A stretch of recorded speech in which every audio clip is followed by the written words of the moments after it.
Welcome to 1111, which is a segment for my podcast where I talk about a topic for 11 minutes and 11 seconds. Today's topic is a little bit more like a self-awareness of vibe because I read this article earlier this week. I can't remember the person who wrote this, and I apologize, but the title of this was Maybe It's You. And it was talking about when you have like so many failed relationships, friendships, family relationships, whatever it is. And like I'm always the common denominator in all of these things. And it's like, yes, granted, I only have two friends. I feel like whenever I feel my energy not being, either not necessarily matched, but whenever I personally feel like I'm not being valued or where I deserve a better situation than what I'm being handled is not met, I tend to, cut them off with no explanation. And that it is something that kind of opened my eyes. I was like, wait, is this play about us? Like, is this about me? And I hate playing the like, I'm the victim or like I'm the problem or whatever. I don't think we should have that mentality because we were never taught these things. Like at a young age, I was never taught how to do taxes.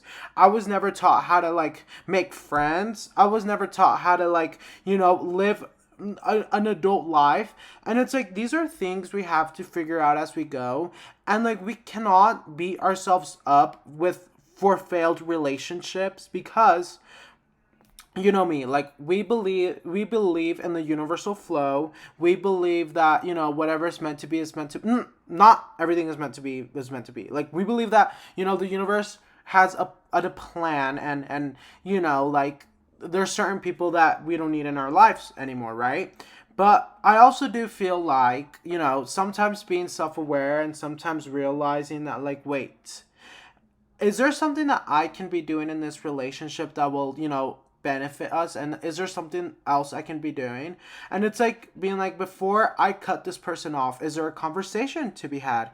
Because as a kid, I was never, I did have conversations with my parents. I was never hit as a kid. But the taking accountability was viewed as like you're getting in trouble. Like, hey, who broke this? Or hey, why did you behave badly in school? And if you took accountability, you would get grounded. You would get your phone taken away. You would whatever it was. And it's like I always viewed as taking accountability as like negative, as a negative connotation, as like something that is bad because you're confessing something bad. But I like flipping things, and I like being like, no, there's a better meaning to stuff.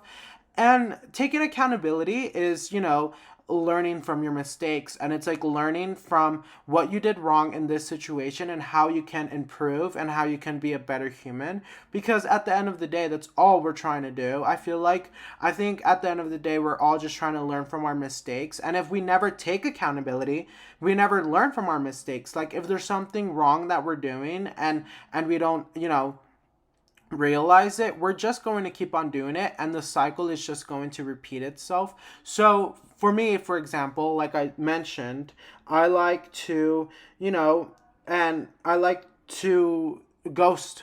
I like to just leave people because whenever I don't feel appreciated, I just leave. So instead, what I'm working on is having a conversation, being like, hey, I am feeling this way and I would like to feel this way. I would like to, maybe let's hang out more. Maybe let's FaceTime. Maybe let's do something different to, improve our relationship instead of just ghosting and being left alone. Because at the end, I'm the one that gets hurt. I'm the one that gets sad. I'm the one that gets lonely. And that's just not beneficial for anybody. But I also like to flip this on another way. Like maybe it's us in our own relationship with ourselves, because that's the first relationship we ever have is with ourselves. And maybe it's the relationship of being self-disciplined and consistency, and not pushing ourselves to the potential that we do have. Because in all reality, there are people out there with not the same potential not comparing. Life is not a race. Life is not a competition. I had this conversation with my trainer. I was like, I'm not competing with anybody to see who has more muscles. I'm not competing with anybody to see how much weight they can do. I'm not competing with anybody to see how much they can bench press. That is not my competition. There is zero competition, not even with myself, because I don't want to view myself as like the enemy or as someone who I have to compete with, but instead, I do believe that we can push our potential and we can become a better version of ourselves that way. And if we're not pushing, maybe let's create goals. Let's create new habits and healthy habits. Maybe it is our problem. Maybe that is our problem. And I've been learning how to like also, tell people that's your own problem. Like when people take, offense of my boundaries, or when people don't, like that I need to take time away from people. I'm like, that's not my problem. I apologize, but I'm not going to, limit myself and belittle my peace and my mind just for your comfort. Like that is a you problem. Your level of comfort is your problem, because I am going to live my life with, boundaries, and I'm going to create healthy habits. And if those don't align with your life, that is not my problem, because I am not going to maneuver my health and my mental health and my peace and my happiness around your life. No, that's a you problem. And, go to therapy and fix that. But I've really just been focused on like my consistency, and because I do feel like progress is like so much consistency. Like just stay consistent. Like set up a goal for yourself and accomplish that every single day, every single week, every single month. You never have to wait for a new week, a new day, a new year, whatever it is. You never have to wait for that certain time, because we can always start fresh. Time is an illusion. Time is not real. We have to stay present in the moment, right here, right now. And we just have to focus on what we can do today.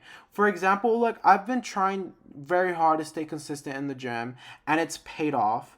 I feel much healthier. I feel much hotter. I feel like I can think clearly. I've also, stayed consistent with my YouTube and my podcast, because these things are important to me. And it's like, if I personally cannot put things that are important for me, like, as a priority, no one will. Like, no one is going to upload and record vlogs for me. No one is going to take you to do your test. No one is going to study for you. No one is going to go to therapy for you. No one is going to read for you. No one is going to do anything for you, because no one truly cares.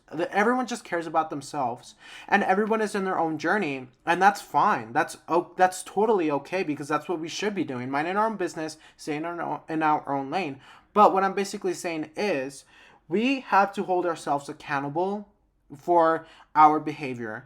If we're feeling, if we're spending every single day of the hour and on our phones scrolling through Instagram, and then we feel drained and we feel depressed and we feel upset, because what happens when you scroll through Instagram all day, every day, you compare yourself and you feel bad about yourself, and that's not healthy. That's not creating a healthy mind for you, because it is not healthy to, look at what 100 people are 100 profiles, 100, pictures, what 100 people are doing every single day of the day, every single hour of the day. It is not healthy for us. We were not set up for our brains to hold that capacity, because it's useless. It's useless. It's absolutely useless. It does not benefit us unless, you're watching something motivational. Even that can get, overwhelming. Even watching, like, motivational TED Talks or motivational podcasts, that gets overwhelming, because you just want to sit there and do nothing. And it's like, no. I understand, like, your feelings are completely valid, and I've been here so many times where I'm like, I just want to do nothing. But at the end of the day, there are goals we have to be, like, that have to be met. There are, there's things that we have to do as human beings, and it's like, I don't want to, like be 90 years old and look back at my, my youth, or not even my youth, my life, and being like, I should have done that. But instead I procrastinated and I didn't do it. I didn't, do the things that I've always dreamt of, or do the things that my goals were set as. And it's like, if you can't count on yourself, who can you count with? And I think that's also a response to trauma. I think the mentality of like, if you can't count on yourself, who can you count with? I think that is a response of trauma, of like, rejection, and yeah, and like having to grow up super fast, and not being able to rely on your parents because of different circumstances. That is, a trauma that I do have, where I'm like, I can only depend on myself, and I don't ask for help when help is there. I do have help, plenty of help, but I have this like mindset where I'm like, no, I have to do everything by myself. And those are things I have to fix in relationships, because then that creates people not be able to, be close to me, because it's a wall that I've built. It's something that I've built to not let people in my life. And it's something that I have to work on. So maybe it is me, but we shouldn't have that mentality. I think it's not healthy to have the mentality of like, maybe I am the problem, because we have to hold other people accountable as well. But we do just have to remember that we were never taught how to take ourselves accountable and in a positive way, and how to learn from this, and how to turn this into a life lesson. So I think that is important to do. But anyways, I love you so much. Please be safe. Love yourself. Bye.